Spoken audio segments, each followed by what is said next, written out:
So hi mga Kaps, kumusta? Sa mabuting kalagayan at malulusog yung pangangatawan. PJTV nga po pala ito.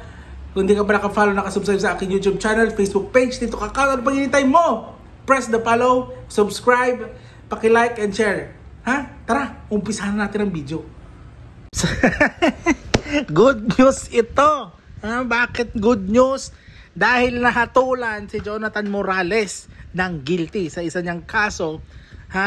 Ito yung Jonathan Morales na nag-astang witness patungkol laban kay PBBM sa ating mahal na presidenteng Bongbong Marcos na ginawang parang tawag dito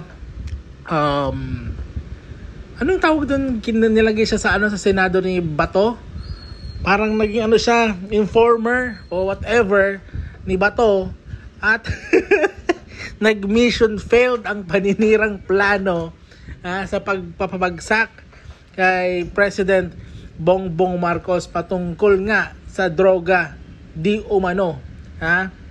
So eto, guilty, perjury. Ito yung taong pinagkatiwalaan ni Senator Bato. Ito yung taong pinagkatiwalaan ni Senator Bato at ngayon guilty.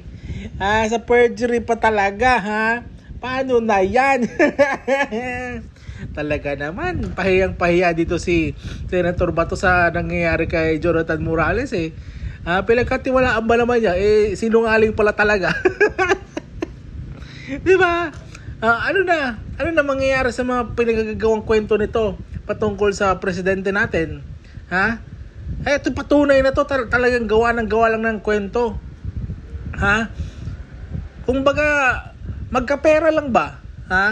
Ewan ko dyan kung anong pinag-iisip niya. Hindi niya akala mahuhuli siya. Huli siya ngayon, na guilty siya ngayon.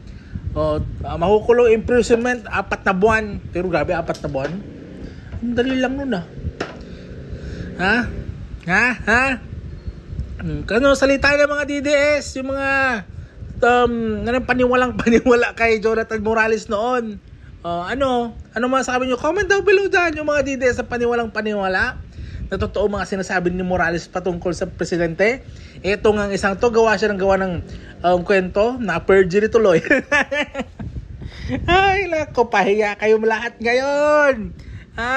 Pahiyang-pahiya kayo ngayon kasi walang credibility tong taong na to. Ito na ang proof na wala siyang kredibilidad. Kahit anong sabihin nyo, wala siyang kredibilidad dahil dito. Proven na. Huwag na kayo mag-iingay.